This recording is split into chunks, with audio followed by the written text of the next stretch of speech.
अस्सलाम वालेकुम स्टूडेंट्स, उम्मीद है आप लोग खैरियत से होंगे। पार्ट ऑफ स्पीच में आज हम जिस पार्ट को डिस्कस करेंगे वो है प्रेपोजिशन, हरफ jar.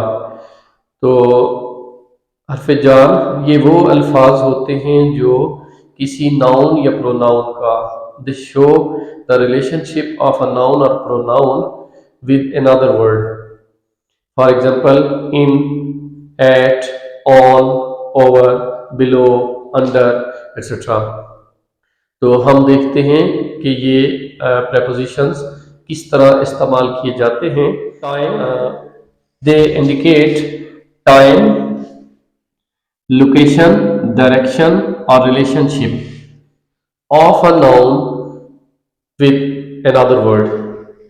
For example of, he is fond of studies, he is fond of studies। अब ये ऑफ जो है इसने एक रिलेशनशिप बताया है इस प्रोनाउन का कि ये जो है ये शौकीन है स्टडीज का।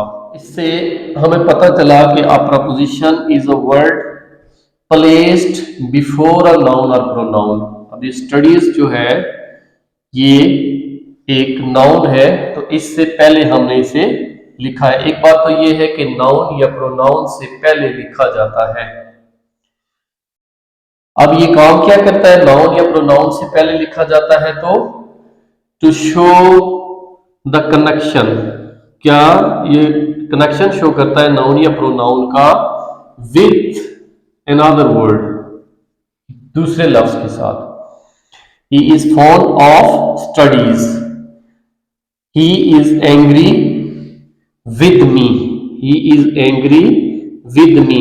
ये मी एक प्रोनाउन है, तो हमने विद प्रेपोजिशन को प्रोनाउन से पहले लिखा है और ये इसका ताल्लुक ये इसके नाराज होने के साथ। he is angry with me, वो मुझसे नाराज है।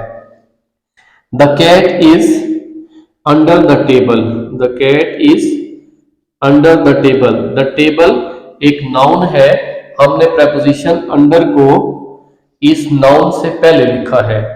तो हमें यह पता चला कि प्रेपोजिशन वो अल्फाज होते हैं जो हमें टाइम, लोकेशन, डायरेक्शन और रिलेशनशिप बताते हैं किसी नाउन या प्रोनाउन का किसी दूसरे लफ्ज के साथ। उसके बाद हमें यह मालूम हो गया कि प्रेपोजिशन को हमेशा नाउन या प्रोनाउन से पहले लिखा जाता है। They are placed before a noun और pronoun. Who is knocking at the door, who is knocking at the door. The door again here is a noun and we placed at the preposition before the noun the door.